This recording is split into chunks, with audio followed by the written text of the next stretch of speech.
Hey garden fam, welcome back to The Sprout. Today we're talking about a plant that does it all.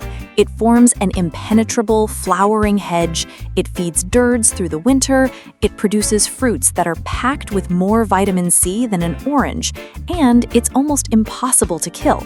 I'm talking about rose hips, or more specifically, the rose species that produce them. Wild roses, shrub roses, and the classic Rosa canina, the dog rose. Rose hips are the fruit of the rose plant. They appear after the flowers fade, usually in late summer and fall. They're bright red or orange, they look like little cherry tomatoes, and they're absolutely packed with nutrients. For centuries, people have used rose hips for tea, jam, syrup, and natural remedies. And in the garden, rose hip shrubs make some of the best living fences you can plant. They're thorny, they're tough, they're beautiful, and they feed wildlife.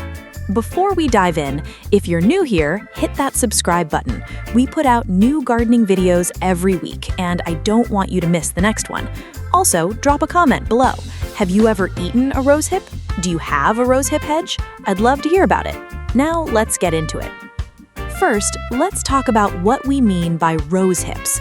Most modern garden roses have been bred for big, repeat blooming flowers. They don't produce many hips. To get a good crop of rose hips, you want species roses and shrub roses. Rosa canina, the dog rose, is the classic. It produces masses of bright red hips. Rosa rugosa is another excellent choice. It's incredibly tough, salt-tolerant, and produces large tomato-like hips. Rosa rubiginosa, the sweetbriar rose, has apple-scented leaves and small hips, and any of the wild roses native to your area will also work well. For a hedge, choose varieties that grow tall and dense. Now, let's talk about why rose hips are so good for you. Rose hips are famous for their vitamin C content. During World War II, when citrus was hard to get, the British government encouraged people to collect rose hips to make syrup for children. Just 1 or 2 hips contain as much vitamin C as an orange. They're also rich in vitamin A, vitamin E, and antioxidants called flavonoids. People use rose hips to make tea, jam, jelly, syrup, and even wine. You can also dry them for later use.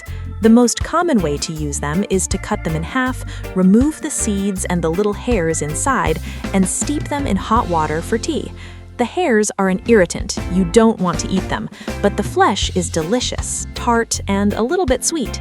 Now, let's talk about growing rose hips for a hedge.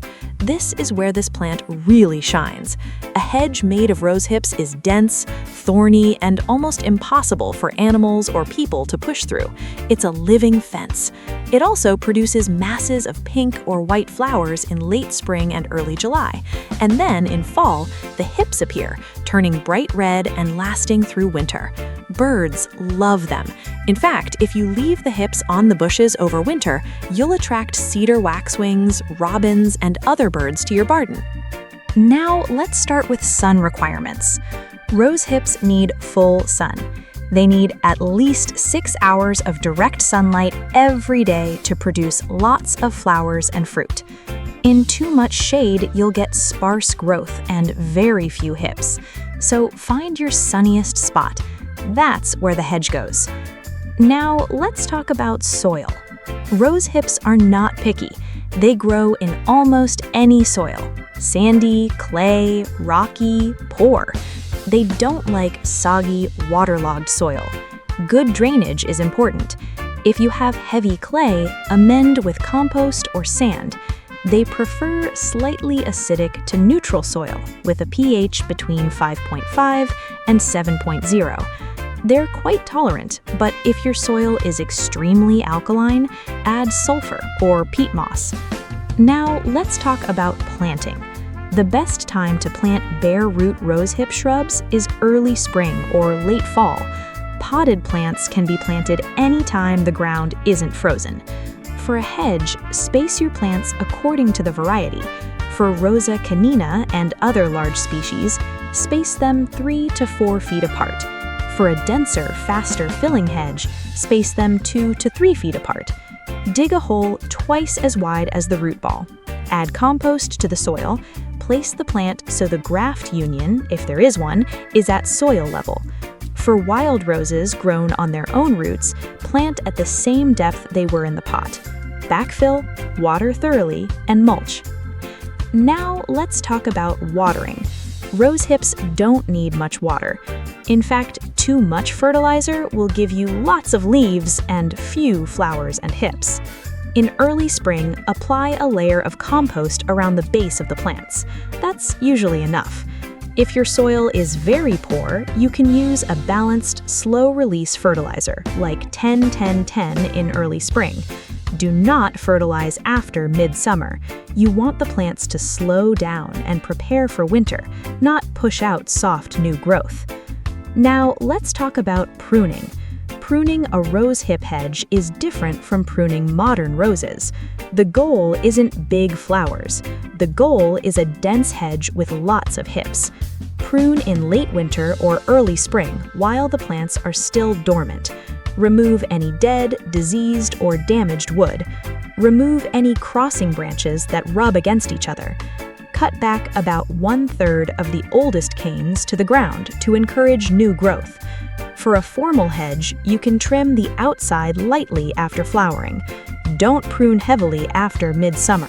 You'll cut off the hips that are forming. Now let's talk about common problems. Let's go through them one by one. Problem 1.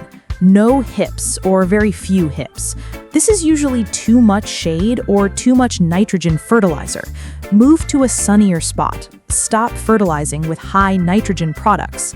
Also, some varieties need a different plant for cross-pollination. If you only have one plant of a variety that's not self-fertile, you may need a second one. Problem 2. Black spot or powdery mildew. These are fungal diseases that affect the leaves. Rose hips are generally more resistant than hybrid tea roses, but they still get them. Remove affected leaves.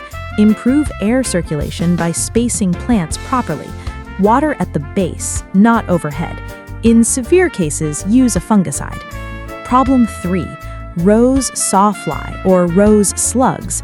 These are small caterpillars that eat the leaves. Hand pick them off. Use insecticidal soap if the infestation is severe. Problem 4. Japanese beetles. They eat the leaves and flowers. Hand pick them off in the morning. Use traps placed away from the hedge. Traps attract beetles, so don't put them right next to your plants. Problem 5. Deer. Deer will eat rose hips, especially in winter when other food is scarce. In deer-prone areas, you may need fencing or repellents. Here's where you come in. Drop a comment below. Have you ever made rose hip tea? Do you have a wild rose hedge? I'd love to know. Now let's talk about harvesting rose hips.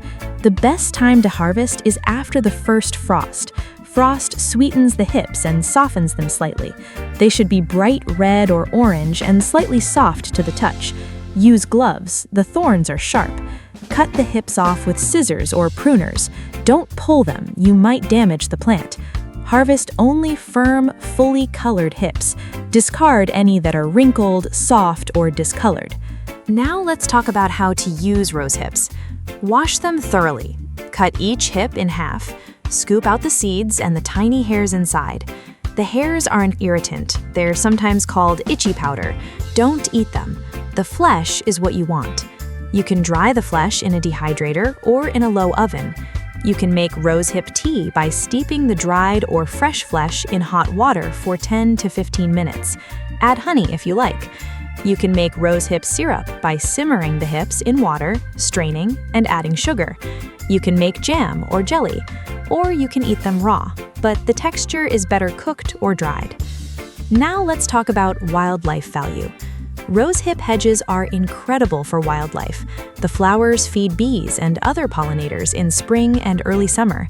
The dense, thorny branches provide nesting sites for small birds, and the hips themselves feed birds through winter. Cedar waxwings, robins, thrushings, and many other birds love them. If you want a garden that's beautiful and beneficial to wildlife, plant a rose hip hedge. Let me give you a few quick answers to common questions. How fast do rose hips grow? Fast, 2 to 3 feet per year in good conditions. How tall do they get? Depending on the species, 4 to 10 feet tall. Rosa rugosa stays smaller, around 4 to 5 feet. Rosa canina can reach 10 to 12 feet. Are rose hips invasive? Some species can spread by suckers and seed. Keep them in bounds by mowing or pruning around the base. When is the best time to plant? Spring or fall? Can I grow rose hips in containers? Small species like Rosa rugosa can be grown in large pots, but most are too big. Do I need 2 plants to get hips? Some varieties are self-fertile, others need cross-pollination. If you want lots of hips, plant at least 2. Let's wrap everything up. Rose hips are one of the most versatile plants you can grow. They make a beautiful, thorny, living fence. They produce masses of pink or white flowers in spring. They feed birds all winter, and the hips are packed with vitamin C and antioxidants. Plant them in full sun, in well-draining soil. Water during the first year, then they're drought tolerant. Don't over-fertilize. Prune in late winter to keep the hedge dense. Harvest hips after the first frost. Remove the seeds and hairs. Make tea, jam, or syrup. Here's the most important thing to remember. Rose hips are not fussy. They're wild roses. They've been growing on hillsides and roadsides for thousands of years without any help from us. Give them sun, decent drainage, and a little room to grow, and they'll reward you with years of beauty, wildlife, and free food. This is the plant that keeps on giving. Before you go, hit that subscribe button if you haven't already, and leave me a comment. Are you inspired to plant a rose hip hedge? Have you ever tried rose hip tea? I'd love to hear your story. Also, what plant should I cover next? Elderberry? Hawthorn? Something else? Let me know. Thanks for watching. Take care of your garden, and it will take care of you. See you in the next video.